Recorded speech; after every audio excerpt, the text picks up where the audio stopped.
Greetings, I am a woman in my mid-40s, and I'll be maintaining a degree of vagueness in the details to protect my anonymity.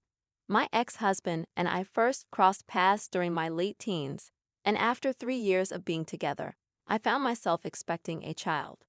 Given the unexpected nature of the pregnancy, we made the mutual decision to tie the knot. While our financial situation wasn't ideal for marriage, we believed we could make it work with a baby on the way. He picked up extra work shifts, and I did my best to contribute as well. Before we knew it, our first child had arrived. When our little one was about 9 months old, I discovered that I was pregnant once again. Our finances were stretched thin, and I was hesitant to proceed with the pregnancy due to the toll the previous one had taken on my health. However, my ex-husband insisted that we go through with it. By the time I reached my mid-20s, I was already a mother of two. This was not how I had envisioned my life, but at that point, my options felt limited. Our marital life, I must admit, was far from a happy one. He resented me for not being more physically intimate, but after working 2 shifts myself and returning home with toddlers from daycare, I was hardly in the mood for such intimacy. The days seemed to blur together, and before we knew it, a year had passed. I had hoped that things would improve as our children grew, but sadly, it was quite the opposite. My relationship with my husband deteriorated rapidly. There seemed to be no solution in sight. By the time our oldest child was 12 and the younger one was 11, approximately 9 years ago, I received a devastating diagnosis of breast cancer. The prognosis was grim, and the doctors believed I had less than 6 months to live. When my husband learned of this, his reaction was surprising. He became distant and emotionally closed off. I initially assumed he needed time to process the news, but that wasn't the case at all. It turned out that he had decided to divorce me because of the prognosis.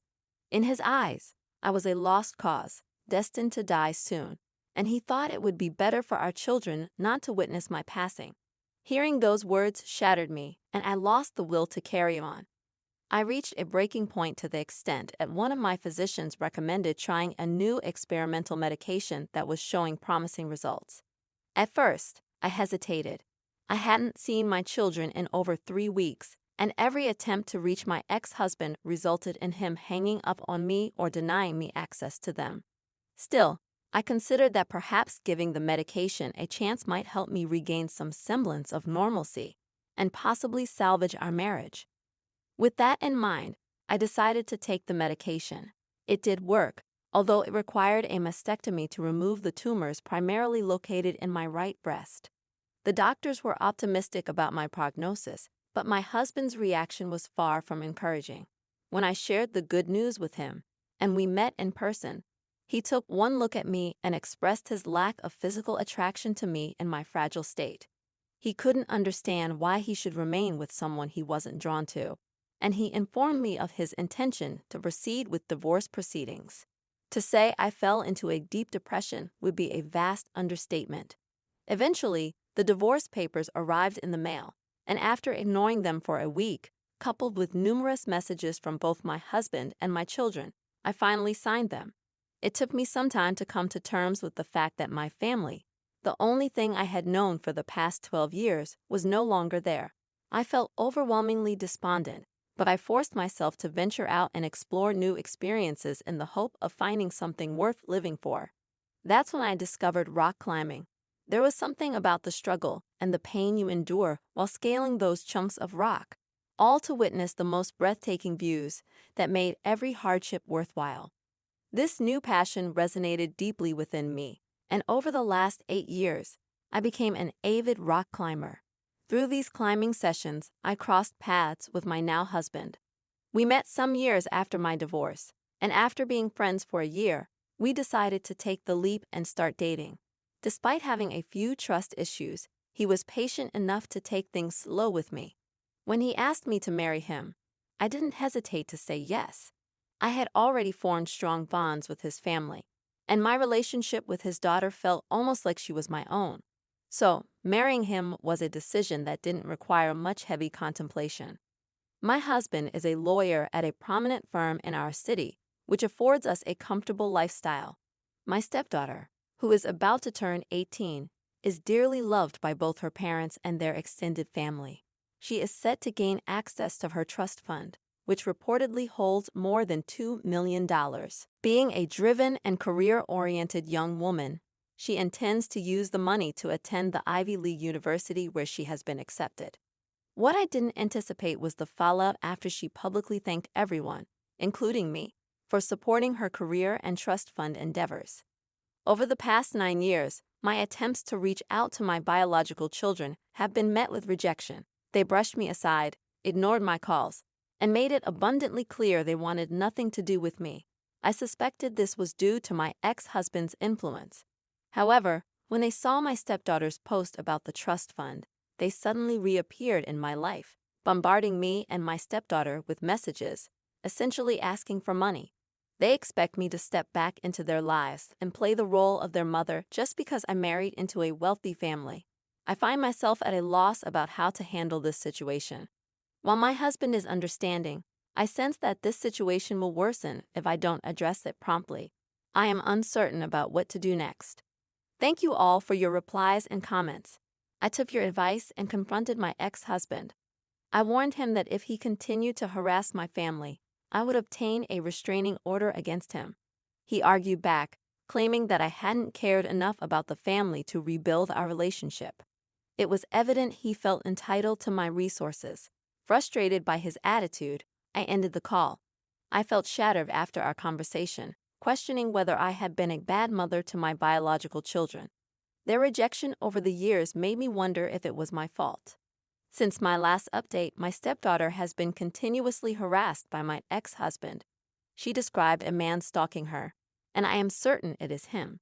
I urged my husband to pursue a restraining order based on the evidence we had of these incidents. We successfully obtained the restraining order against my ex-husband, and since then, the harassment has ceased. However, my stepdaughter remains deeply disturbed by the experience. I can't shake the feeling that all of this is my fault. I can't help but think that if I hadn't entered their lives, they might have been happier. I've discussed this matter with my husband, and he's doing his best to assure me that this situation isn't my fault. However, whenever I look at my stepdaughter, I can't help but feel an overwhelming sense of guilt. I hope that with time, I'll begin to feel better. I'm struggling to understand why my life has taken such a chaotic turn. It's been a while, hasn't it? My last update was about a month and a half ago. Today, I'm here to share some news with you all. My eldest biological child reached out to me, expressing his guilt for posting those provocative messages just to get my attention. He wanted to apologize to my stepdaughter in person, but I wasn't comfortable with the idea of letting him near her. However, hearing his voice made me realize how much of his life I've missed, even though I gave birth to him. These emotions weighed heavily on me for some time.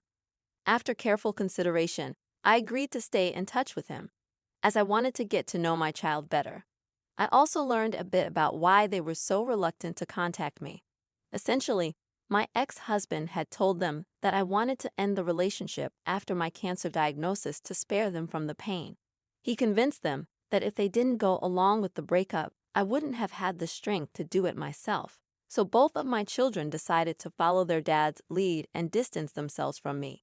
Hearing this revelation made me reassess everything I thought I knew. And for now, I've chosen to maintain contact with my eldest child until I feel otherwise.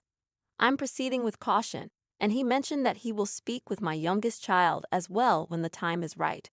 We'll see what the future holds, as time will be the best judge of their character. I prefer not to provide further updates on this post, as I'm concerned it might attract more attention than necessary. I appreciate all the support and advice I've received. Thank you. Hey, OP, I'm so sorry you're stuck in such a difficult situation. You deserve much better than what you're currently going through. Your ex-husband's behavior is truly appalling, and it's disheartening that he has placed you in this predicament. His entitlement is hard to fathom, and his belief that he has any right over your husband's money is unjustifiable. Please consider getting a restraining order to protect yourself and your current family from your past family. OP, you are not in the wrong here. You didn't ask for your ex-husband to harass you, and you deserve support and understanding during this challenging time. He made the decision on his own. This isn't your responsibility in any way, shape, or form. Please try not to carry the burden of guilt for circumstances that were beyond your control. You shouldn't blame yourself. You've tried your best to be there for them, but every time you reached out, they shut you out. I'm certain your ex-husband played a role in this situation, and you shouldn't let it affect your self-esteem. I'm a 43-year-old woman with a 24-year-old son. I had him when I was quite young, and his father was never involved in his life. When he found out I was pregnant, he chose to leave. Without his support, I had to provide for my child entirely on my own. Fortunately, my parents were supportive and helped me raise my son while I finished my degree and worked my way through university. My early 20s weren't what I had envisioned, but I never regretted having my child. He has always been my best friend, or at least he was until he got into a relationship with Grace, a pseudonym I'm using. Grace is 23, and they met in high school. I didn't mind them dating because I've always been a liberal but strict mother. I had frank conversations with my son about the challenges of teen pregnancy and was very clear about my expectations. Luckily, he understood and avoided making any rash decisions. However, ever since they started dating, I noticed a change in my son. He started distancing himself from me, which I could attribute to him becoming a man and wanting his space. But it wasn't just that. He refused to spend time with me and avoided genuine conversations. I tried to figure out if I had done something to upset him, but I couldn't pinpoint the issue until I met Grace in person. The moment I saw her, I realized what the problem was. Grace harbored animosity toward me. I could sense it in her eyes during dinner. She often made snide remarks about how she thought I must be lonely because my partner had left me, and I had to work long hours to provide for myself. She was incredibly opinionated and unbending in her beliefs. From what I gathered, she despised the fact that I chose to be a single parent without dating around. According to her, I was monopolizing my son's life by not providing him with a father figure. She believed that if I had given my son a male role model, he would have grown into a better person, a real man, she asserted. This conversation took place around 6 months into their relationship. Recognizing the alarming signs, I attempted to talk to my son about it, but he promptly dismissed my concerns. He argued that Grace made him happy, and I needed to respect his individuality. While I understood his perspective, I couldn't help but worry. In my heart, I hoped their relationship would run its course, but to my surprise, they stayed together over the years.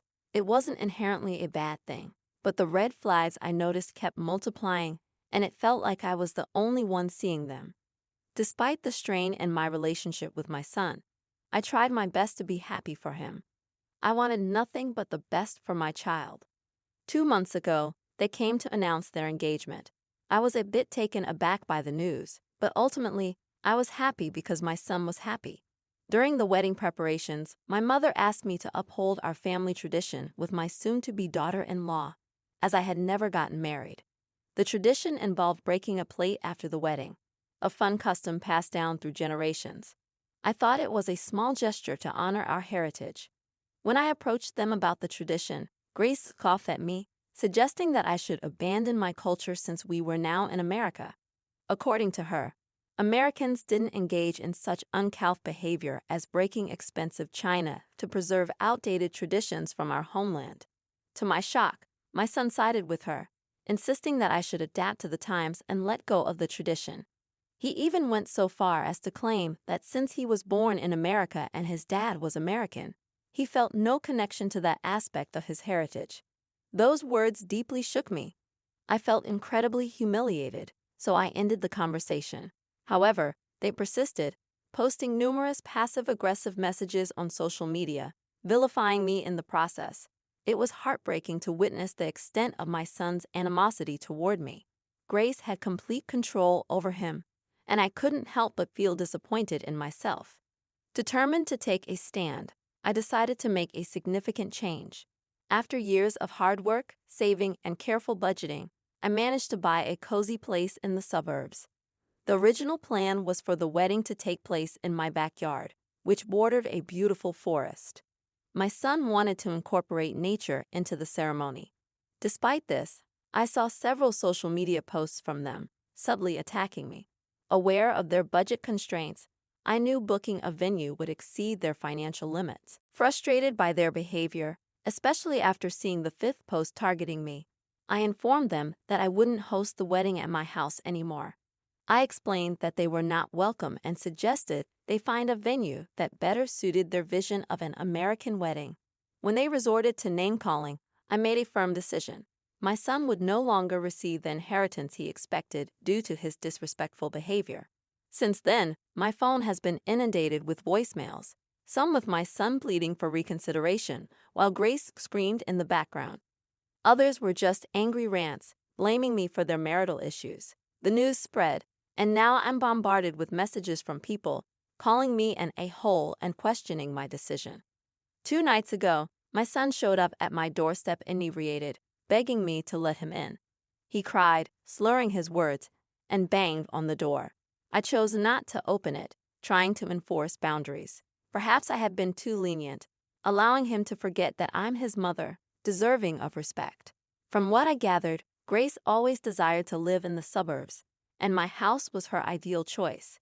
If I didn't comply, the marriage might not proceed, as Grace demanded a provider. I contemplated telling my son to work hard and find a solution, but I remained silent. In those moments, I faced the painful realization that I hadn't raised the son I had hoped for. He stayed on my porch for about 3 hours before arranging an Uber to leave. I feel conflicted, torn between guilt and the belief that I'm not in the wrong. Thank you to everyone for your comforting and kind messages. I truly appreciate your support and reassurance, especially those insisting that I'm not entirely at fault. For those wondering why I never married after having my son, I realized I didn't need a man to provide for us. I could support my son and myself as long as I worked hard enough. My brothers served as positive father figures, and my son always felt the love of a family without me being tied down to a marriage. Regarding my son, he's remained silent since that night. I received a couple of voicemails from Grace, blaming me for everything. I can't help but feel like I've lost my son, but only time will tell how this situation unfolds. Recently, they broke up, and my son came to my place to inform me about it. Surprisingly, he seemed relatively unshaken. He asked if I had always known Grace wasn't the one. When I didn't respond, he acknowledged that he should have listened to me in the past. According to him, Grace was primarily interested in our wealth, hoping for a lavish lifestyle funded by us. When I refused to give him his inheritance share, Grace's doubts grew, leading to their breakup. I empathized with my son, but oddly, he handled it well. Having a heart-to-heart conversation over cocoa, reminiscent of our talks when he was younger, gave me hope that our relationship could be salvaged. I'm grateful for your insights and critiques, and I acknowledge my flaws. As he stays with me over the next few days, I hope we can talk and figure out what works and what doesn't, now that he's a young man of 24. Additionally, some pointed out Grace's racism, which my son may or may not have recognized. Regardless, it's concerning that he's ignoring it. I appreciate your advice, but I hope for the chance to understand my son's perspective better. Thank you all for tuning in today. Remember, if you have a story of your own, feel free to email us using the address provided in the description. If you'd like to be featured, let us know, and we'll pin your story at the top of the comments. Please like and subscribe, as it greatly supports the channel. See you in the next one.